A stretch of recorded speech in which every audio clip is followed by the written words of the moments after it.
Epa, soy Natalie de la Torre. Y yo soy Mitzi Quinto, y esto es Ecos Patrimoniales, el podcast De todo y para todes, de todo patrimonio. Hola, hola, ¿cómo están? Pues han sido unas semanas un poco intensas, ¿no? Con esto de COVID, que sí, que no, que la guerra, que el calentamiento global. Yo sé que ha sido demasiado, pero aquí estamos otra vez sobreviviendo todos los avatares de nuestro tiempo y nuestro mundo contemporáneo. Y les traemos hoy otro episodio muy especial con otra invitada muy especial que hoy, bueno, pues nos va a platicar sobre sobre esta experiencia desde el trabajo de colonizador. Vamos a aprender qué es eso, una palabra nueva, y vamos a aprender ciertos conceptos que seguramente nos van a dejar con la boca abierta y los ojos abiertos y el cerebro trabajando a 1000 por hora. Pero bueno, antes de entrar en más detalles, pues quisiera saludar. Natalie, ¿cómo estás? Epa, todo bien, contenta nuevamente de grabar otro increíble episodio para esta temporada que me encanta y que me gusta mucho ver como a muchas personas en las redes sociales nos han dejado saber que les están gustando un montón. Y como tú bien dijiste, Mitzi, tenemos una invitada muy especial, nuevamente nos acompaña alguien de Chile y tenemos con nosotras a Mariela González Casanova y ya van a saber un poquito más de quién es ella, pero para eso les presento a Mariela. Hola. Hola, Hola, Mariela. hola, ¿cómo están? Muchas gracias por invitarme. Gracias por Gracias a aceptar ti. ser Sí, parte de la comunidad de ecos patrimoniales y estamos muy contentas, ¿verdad, Natalie? Es que exacto. Entonces, Mariela, cuéntanos, como dice Mitzi todo el tiempo, ¿quién es Mariela para Mariela? Bueno, a ver, Mariela es una profesional del ámbito de los museos específicamente. Soy chilena, pero estoy viviendo en México. Tengo estudios especializados en museología y ahora estoy en un posgrado en antropología. Y pues mi tema de estudio durante ya casi los últimos 10 años, se ha enfocado en el tema del patrimonio cultural indígena, que específicamente en el contexto chileno y específicamente en el contexto de un museo mapuche, que son los indígenas del sur de Chile. Y eso más o menos. Me encanta, excelente. gracias. Pues está padrísimo que podamos tener más representación del Cono Sur y nos gustaría que nos platicaras, ¿no? Sobre cómo fue tu camino a llegar a tu experiencia con museos. O sea, primero platícanos a qué se refiere eso. Sí, bueno, mi camino es un poquito inusual, ¿no? Porque ha sido como un camino que se ha ido como develando en el trayecto. Yo hice una licenciatura en artes y me especialicé en orfebrería, en el trabajo con metales, y justamente por las capacidades de dominio, destreza con los metales, fui invitada a trabajar en un museo, en la fabricación de soportes para exhibiciones. Y entonces allí fue mi primer contacto con el mundo de los museos, con las colecciones específicamente, y fue revelador, torció completamente mi destino, pasé de ser orfebre a ser conservadora y restauradora, y me especialicé como en este tema de montaje de exposiciones y empecé a ir de museo en museo, de exposición en exposición, haciendo todo este ensamblaje entre museografía y conservación a través de todo este tema de manejar las colecciones en condiciones de exhibición. Y me tocó participar de la renovación museográfica de un museo, del Museo Mapuche de Cañete en el sur de Chile, y allí fue también otro giro importante en mi vida, porque fue cuando yo entendí de que todas estas conceptualizaciones con las que nosotros venimos preparados desde el mundo de la academia, en la museología, en la conservación, en la restauración, en la comprensión del patrimonio, son esencialmente eurocentradas y pertenecen a un discurso súper hegemónico, y que son imposiciones, finalmente, imposiciones culturales sobre otras formas de conocimiento. Y cuando fui viendo cómo los mapuches se relacionaban con el modelo museo, se relacionaban con el tema de las colecciones y todo esto, me explotó en la cabeza y fue cuando yo decidí que me iba justo a venir a México a hacer un posgrado en museología y obviamente como ensamblado con eso, ahora estoy ya metiéndome de lleno en la antropología. Wow, me encanta que, o sea, tienes un background súper rico y tienes tanto conocimiento que puedes utilizar ahora que encontraste esta nueva pasión en los museos, en el manejo de colecciones. Y pregunta, para alguien que está escuchando este episodio y se pregunta, ¿qué es museología? Piensa en museo, pero ¿en qué consiste estudiar museología? Mira, esa es una pregunta bien compleja, porque de hecho después de haber estudiado museología yo todavía no logro saber muy bien qué es la museología. Yo en términos muy sencillos, pienso de que es como una disciplina de las ciencias sociales, que muy nueva, por cierto, que se dedica un poco a pensar, a reflexionar y a estudiar el rol de los museos en los contextos sociales, en ciertos momentos históricos, en ciertos, bajo ciertos contextos, por así decirlo. Pero finalmente eso es lo que es para mí, ¿no? Yo cuando yo digo soy museóloga me refiero a que yo ya he podido como transitar por muchas de las disciplinas que conforman al modelo, al artefacto museo, y entonces la museología es como dar un pie atrás y dar una vista un poquito más global, desde mi perspectiva, ¿no? Wow. Y en el fondo analizar cómo el museo se relaciona con las comunidades, se relaciona eh, con los contextos políticos, sociales, etcétera. Pues fíjate, para no ¿Tienes tener una súper definición, la acabas de definir de una manera increíble, así que, wow, gracias. Gracias, sí. Y sabes qué, además de que me gustó mucho que nos contaras esto, a mí me gustaría que entonces nos pudieras decir, también para nuestra audiencia, cuál es la diferencia también desde tu experiencia entre museografía y museología, porque también creo que son dos palabras que tienden a usarse, digamos, junto con pegado, como decimos aquí en México, pero no sabemos muchas veces si nos referimos a lo mismo, si no. Entonces, ¿tú nos podrías decir también a qué se refiere esto? La verdad es que yo en el transcurso del tiempo sí me he encontrado con mucha gente que considera que son más o menos lo mismo. Yo pienso que no.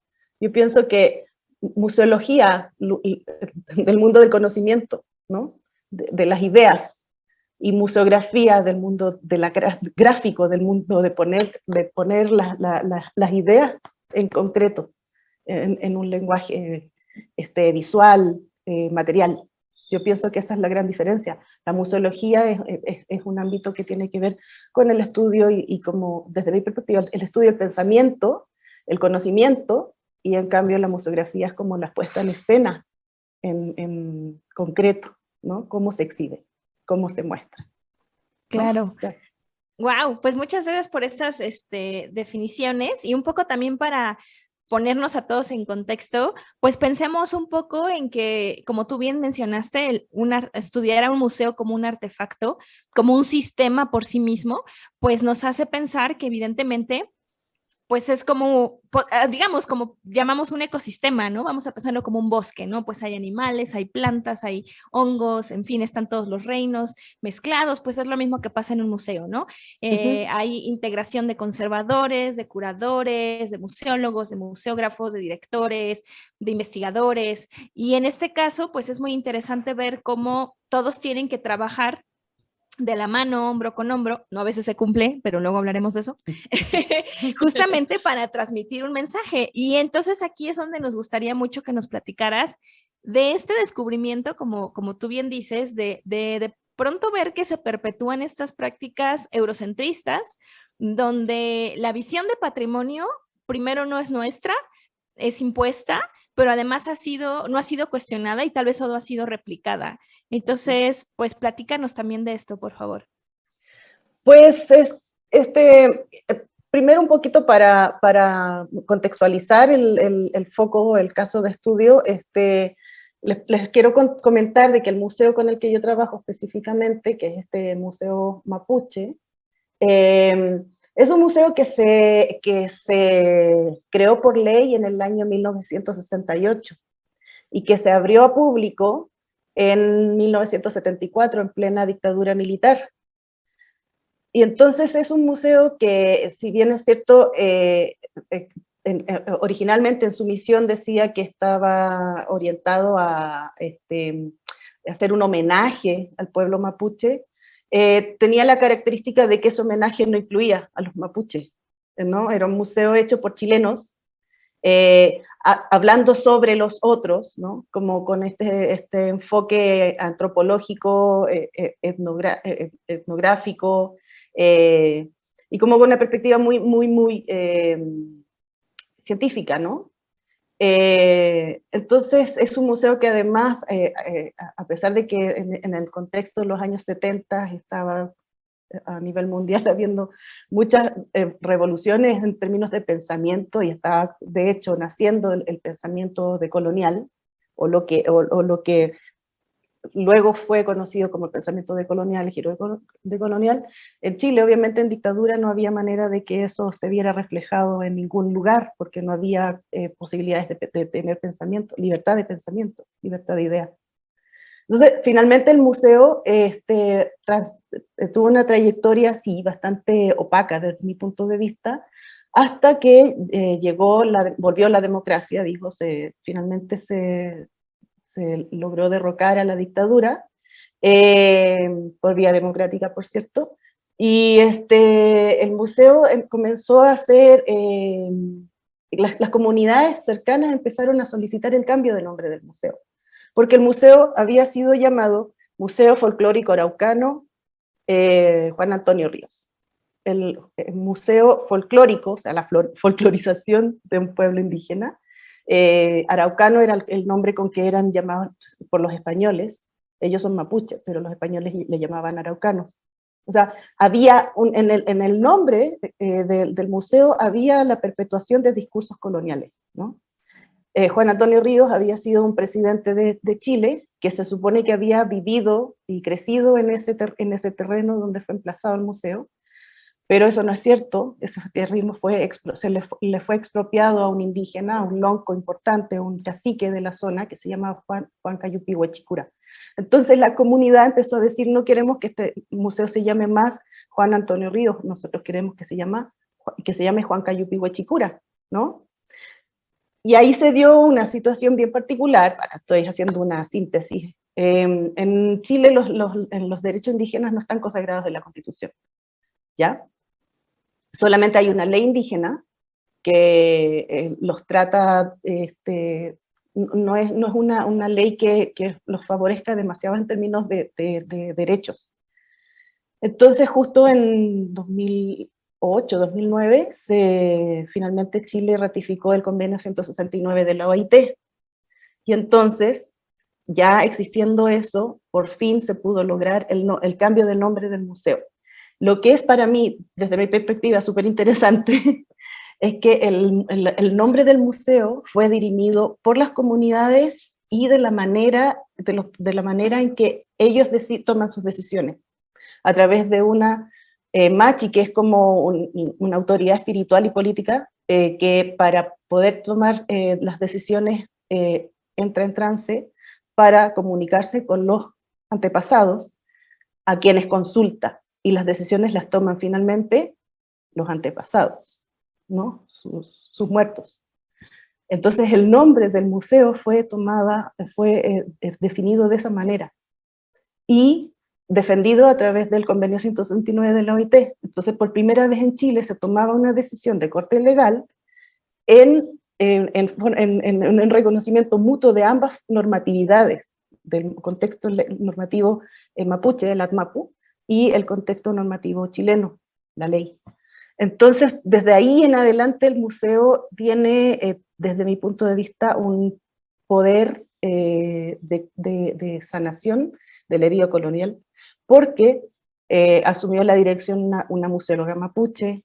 Los cargos importantes en el museo los tienen mujeres mapuche, que son las que han estado durante todos estos años trabajando porque el museo no solo se convierta en espacios de reivindicación política, de revitalización cultural, de encuentro comunitario, sino que además están paulatinamente desarrollando maneras propias de relacionarse con el museo y con las colecciones.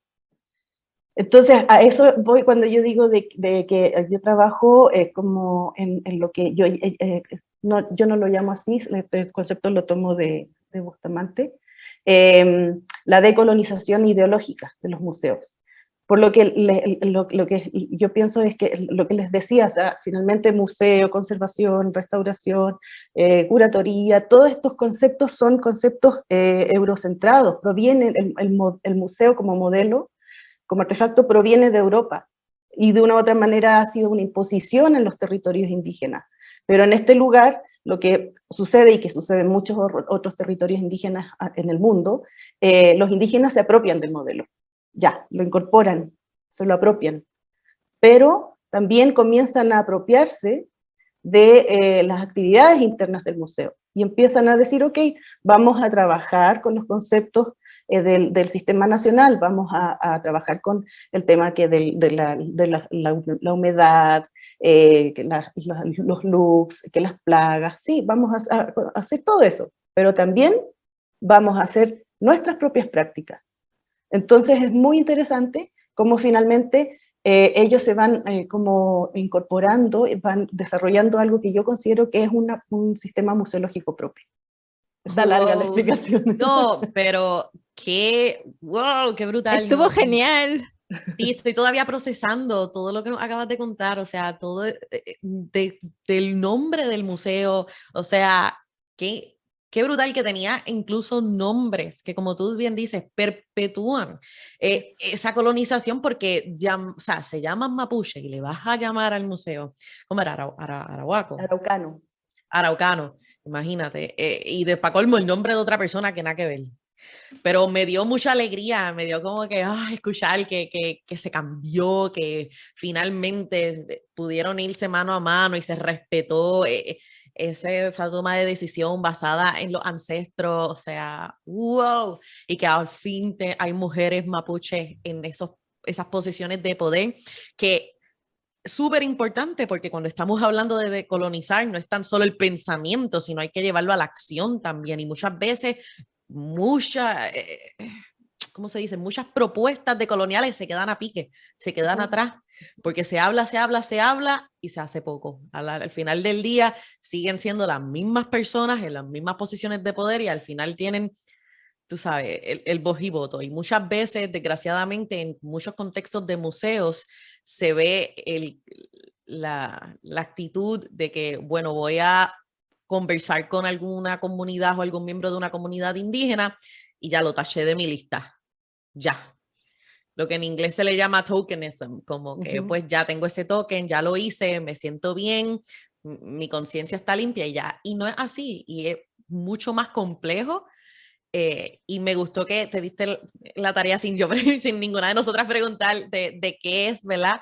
De colonial, porque algo bien complejo, algo que mucha gente no sabe ni siquiera qué es un término ni un concepto, y más que se está trabajando desde el tema de patrimonio y museos, porque incluso la palabra o el concepto de un museo es como problemático, porque una persona indígena no necesariamente piensa en un museo como en un museo, ni le interesa el museo como tú y yo aprendimos a entender. Exacto. Un museo, porque un museo se crea desde un principio con la idea de poder exponer y hablar del otro, como tú bien dijiste. Entonces, para muchas comunidades indígenas, incluso la palabra museo no se utiliza. Muchas veces vemos términos como casas culturales u otros, ¿verdad? No sé otras maneras de llamarle a esos espacios donde se pueden exponer y manifestar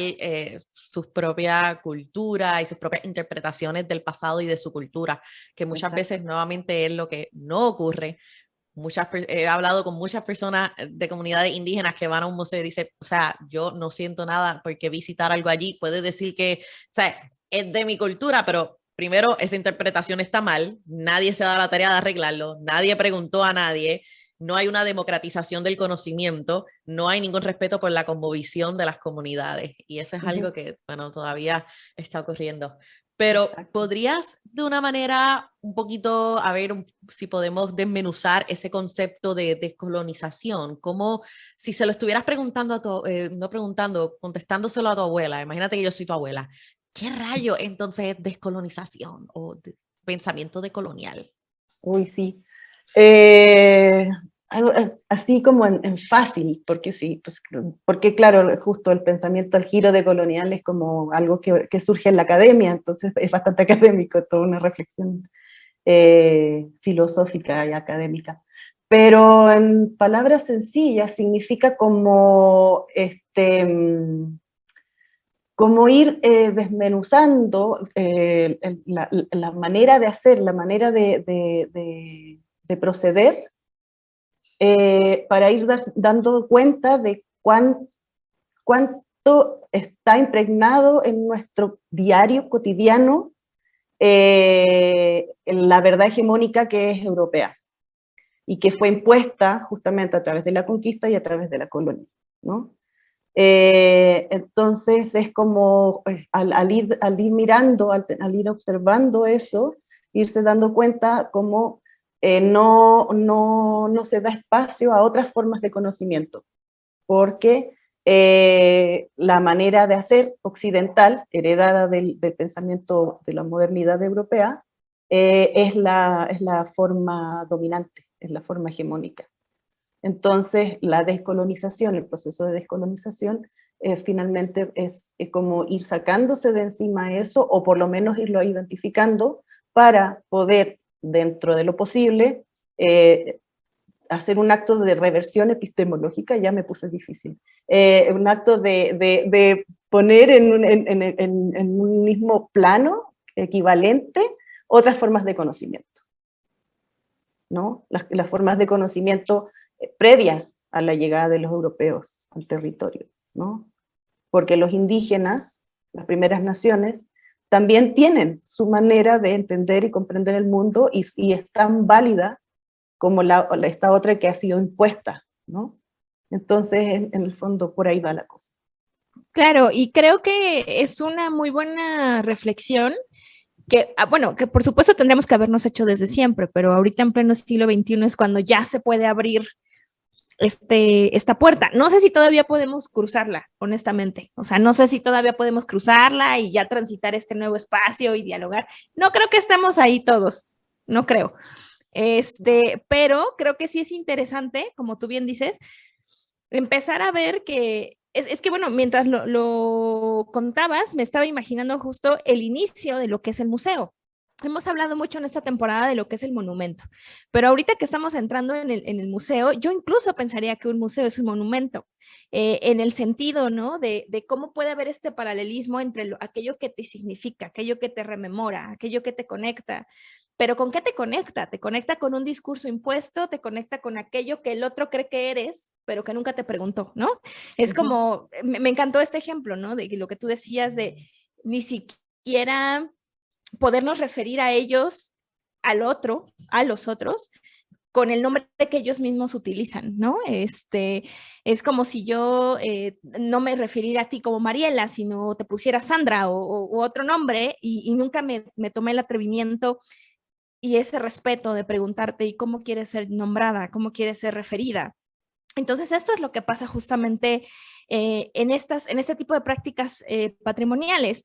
Y aquí lo que nos gustaría mucho que nos platicaras es, bueno, ya con este recorrido, ¿no? Tanto personal, profesional tuyo, que te fue llevando en este camino de primero aprender los materiales y tú misma crearlos, ¿no? Después entender como toda esta ciencia detrás de escenas, ¿no? Como pensando, porque también, perdón que lo mencione, pero un museo también lo podemos pensar mucho como una puesta en escena, como si fuera un teatro.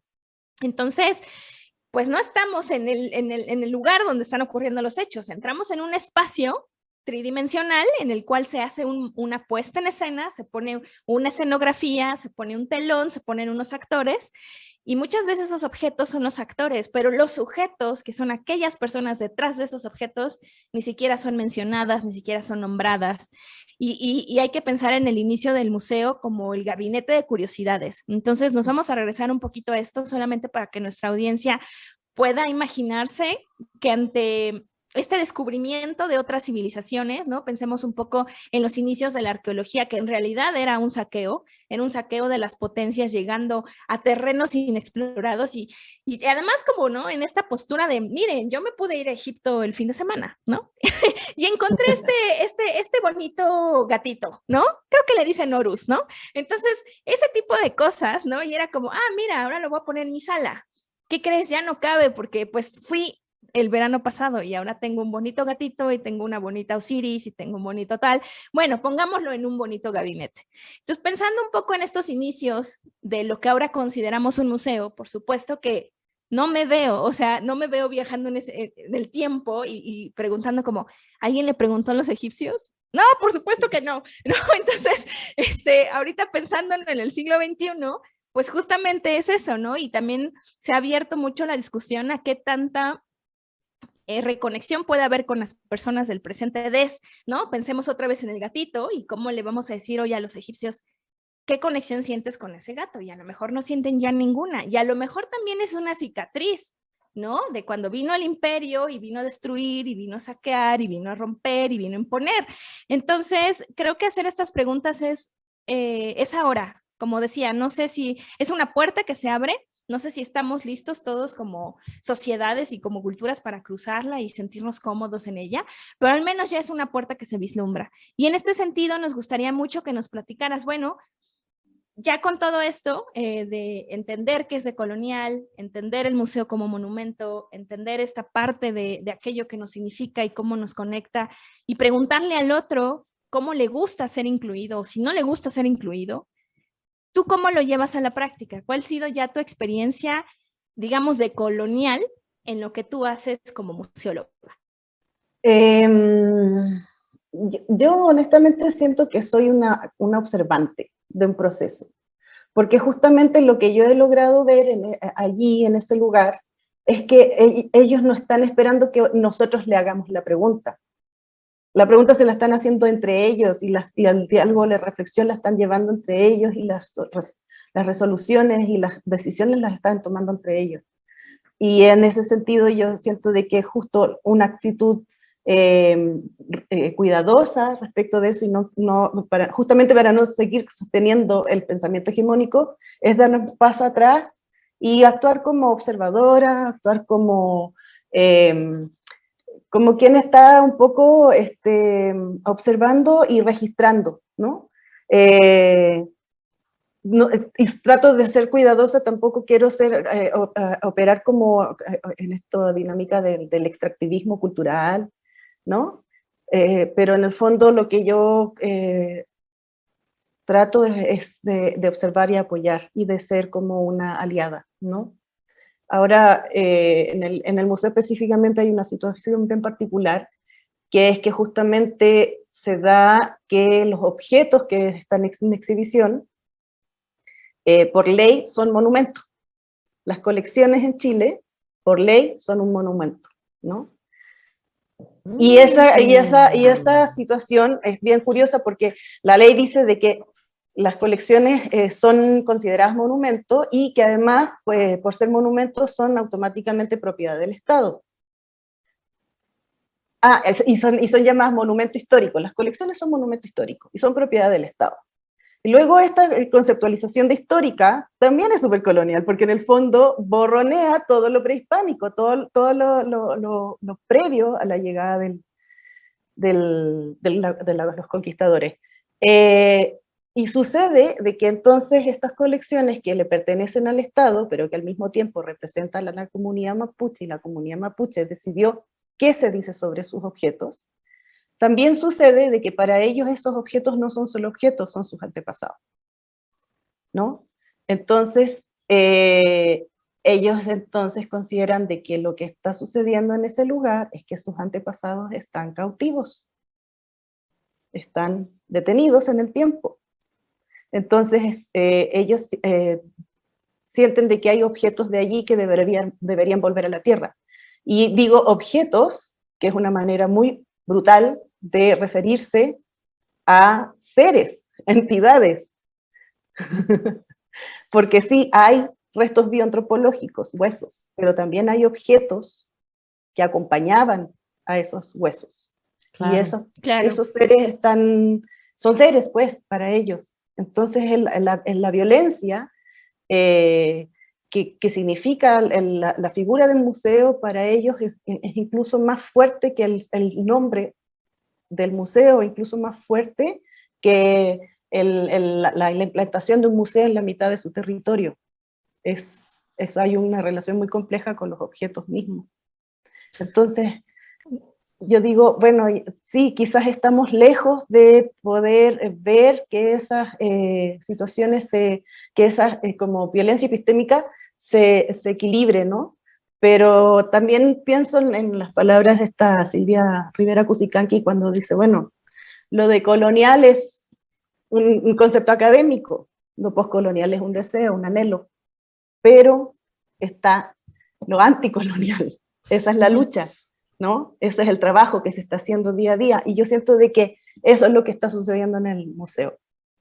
Hay en el trabajo diario, cotidiano, hay un activismo, hay una lucha por revertir estas situaciones de violencia epistémica, y lo que yo estoy haciendo es observarlo y difundirlo. Ese es mi rol. Wow, y tremendo rol que tienes, de verdad. Wow, y acabas de tirar como unas palabras que me quedan con más ganas de poder seguir hablando y hablando sobre ciertos temas. Hablaste sobre el aspecto legal, que no hemos entrado a fondo, pero que también juega un rol importante en toda esta cuestión. Como tú bien dijiste, todas estas colecciones son monumentos y monumentos que le pertenecen a el Estado. Ya ahí son otros 20 pesos que hay que también prestarle atención. Y la cuestión de la violencia. Sí, museo como violencia. La gente no mucha gente piensa de esa manera y es chocante para mucha gente. Tú puedes pensar en museos como un sitio donde tal vez puedes ir de gratis o pagas alguna cantidad de dinero y vas y pasas el fin de semana o vas de excursión en la escuela. Pero no mucha gente piensa en el museo como algo que perpetúa violencia, porque no hay nada ético ocurriendo detrás de eso, porque incluso no tan solo, ¿verdad? Desgraciadamente están todavía, ¿verdad? Exponiendo, exhibiendo ancestros en su manera, ¿sabes? Los cuerpos, la osamenta, y también esos objetos sagrados que se supone que estén junto con esas personas en la tierra, o sea, con la Pachamama, sino que también hay otros objetos que según cada comunidad y su cosmovisión son sagrados y que tal vez solo ciertas personas de la comunidad son las que deben y pueden tener contacto o observar. Y mencionaste a Silvia Rivera Cusicanqui y me emocioné, porque yo descubrí a esa mujer hace 2 años atrás y todavía estoy leyendo sobre la sociología de la imagen y no me voy a poner súper académica, pero, gente, si te interesa esto, tienes que leer a Silvia Rivera Cusicanqui, porque ella está brutal. Y fue como que, sí, gracias, Mariela, wow, lo dijiste brutal, resumiste como que lo que ella dice. Benito, Mitzi, no sé si tú le querías preguntar algo. Antes de que yo le haga la pregunta final, te dejo a ti para que le hagas la otra pregunta. Bravísimas. Pues muchas gracias, ¿no? Yo también me quedo muy contenta con esta charla que estamos teniendo tan amena y realmente el tiempo se ha ido volando, ¿no? Pero creo que nos quedan bastantes temas en el tintero. A mí me gustó mucho que nos platicaras justo sobre, pues, cómo es la experiencia en un museo real, en un entorno real, ¿no? Que de pronto, como tú bien dices, teorizamos, pero pues ya al momento de estar ahí, como en el frente de batalla, es como realmente estamos preparados, realmente sabemos qué decir, realmente, o sea, por ejemplo, tú en tu papel o Natalie o yo podemos de pronto intentar resolver y revertir los daños de años y años, si no es que siglos, más bien siglos de opresión, siglos de negligencia, siglos de imposición, ¿no?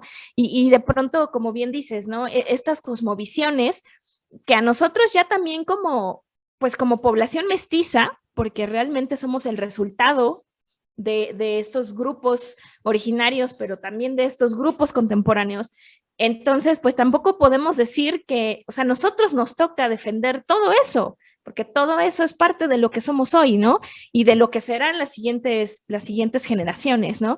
Entonces, también me gusta mucho y tal vez esto es la otra cosa, la última cosa que me gustaría preguntarte en este episodio, porque además, por supuesto que esta es tu casa y esperamos que podamos seguir teniendo más colaboraciones juntas, pero es como esta pregunta acerca de lo decolonial, pero donde la práctica colonial ya no tiene que ver con el extranjero que vino a imponer, en este caso, por ejemplo, a los europeos que vinieron a Chile o que vinieron a toda América a conquistar, que vinieron a civilizar, que vinieron a hacer todas estas cosas. No, sino más bien con el mismo chileno. O sea, ¿cómo es esta pelea con el mismo chileno que trabaja en el mismo museo y que entonces sigue pensando que ellos no tienen que opinar, que sigue pensando que ellos, ellos allá aparte, que tienen que estar allá y nosotros haciendo acá el trabajo verdadero? O sea, yo quisiera que nos platicaras sobre tu experiencia lidiando con el chileno contemporáneo o chilena contemporánea, con la que tienes que de pronto darte cuenta que la postura colonial viene de un par y no viene de un extranjero. Bueno, es bien interesante tu pregunta, yo creo que podríamos platicar muchísimo sobre eso. También por ahí pienso en Silvia Rivera Cusicanqui con toda su postura respecto de lo que ella llama los jije, si es que mal lo pronuncié. Pero bueno, a ver, digamos de que igual Chile en este momento está viviendo un proceso bien particular, bien especial, porque, bueno, hubo un estallido social.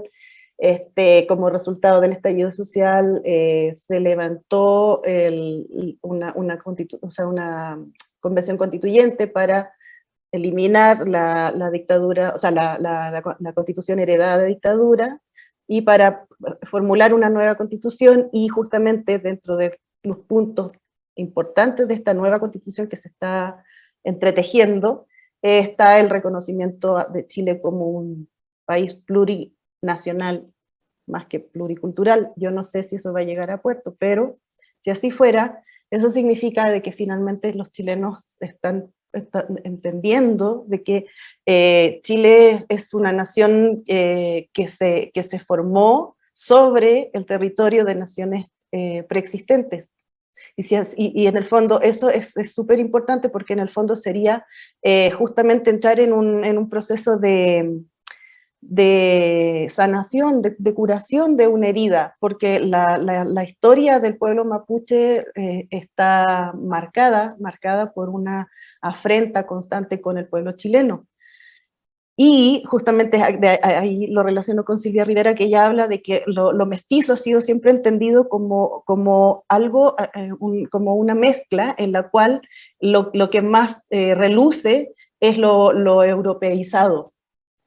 Pero ella invita a pensar la mezcla en la cual vamos a sacar a luz la parte que siempre se queda en la sombra, que es la parte indígena. Entonces, en el fondo, yo creo que es importante que todo este proceso que está constituyéndose en Chile, porque yo creo que es una invitación también justamente a que la gente empiece a buscar en sí misma al indígena que lleva dentro. Yo creo que es un poco utópico, pero así lo siento yo.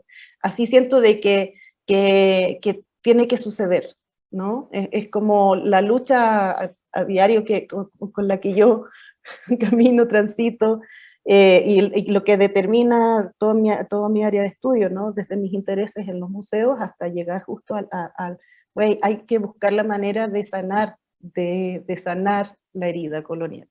Y esa se sana tendiendo puentes. Y aquí también estas son palabras de Francisco Huichaqueo, un artista mapuche. Dice, nosotros hemos tendido los puentes y hemos cruzado muchas veces. ¿Cuándo cruzan ustedes de vuelta, no? Ese es el llamado, creo yo. No sé si respondí tu pregunta, pero por ahí va. Yo creo que sí. Yo creo que sí. Gracias. No, pues, wow, realmente creo que nos quedamos con mucho material para que trabajemos, analicemos, reflexionemos, y realmente te agradecemos mucho este tiempo y que Y que nos dejes con todas estas preguntas que normalmente pasan así, como bien dices, en la oscuridad, en las sombras, ¿no? Pero ahora le voy a dar la palabra a Natalie, que tiene nuestra pregunta insignia para darle, pues, clausura a este bonito episodio tan reflexivo. Antes de zumbar la última pregunta, de verdad que creo que fuiste la persona indicada para nosotras iniciar la conversación en el podcast sobre decolonialismo y ser anticolonial y todo esto. O sea, gracias, Mariela, porque de verdad que ha sido súper increíble escucharte. Gracias por compartir tu experiencia, tu increíble conocimiento que es súper holístico, que viene desde muchas partes. Y qué bueno que sigues estudiando y que sigues apasionada y que sigues trabajando estos temas que hacen falta y que esperemos que sea utópico o no. Qué hermoso es creerlo. Yo creo que es posible. Puede que tome mucho tiempo, pero lo bueno tarda, ¿no? Así que yo espero que la audiencia que nos escuche te atreva a cruzar el puente y si quieres, ¿verdad?, empezar a aprender y aplicar prácticas decoloniales en lo que sea tu profesión, no tiene que ser en temas de patrimonio. Mira, aquí hemos zumbado un par de nombres de gente que puedes ir leyendo y estoy segura que en algún momento en las redes sociales vamos entonces a tirar algún post en el que hablemos un poquito más de, ¿verdad?, lecturas o recursos introductorios a este increíble tema del decolonialismo. Y para no seguir tardándonos más, te pregunto, Mariela, la pregunta que le hacemos a todos nuestros invitados es, para ti, ¿qué es patrimonio? Si es que le quieres llamar patrimonio.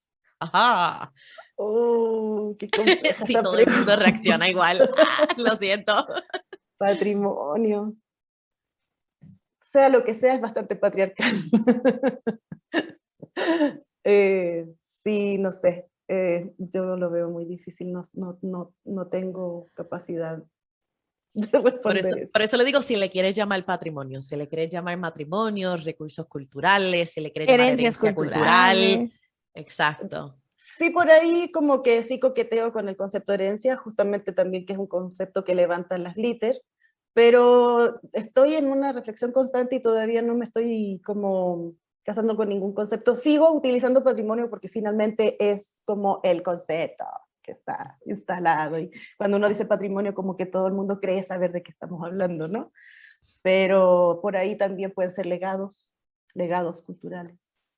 Legados, está bonita. Creo que esa no la habíamos escuchado. Creo que esa me la metió en la cabeza mi directora, esta Isabel Medina. Ella me dijo, legados. Qué bonita. Pues nos gusta la de legados también y nosotros también a veces hemos hablado aquí de significantes culturales porque tampoco nos hemos casado, como bien dices, matrimoniado con una idea.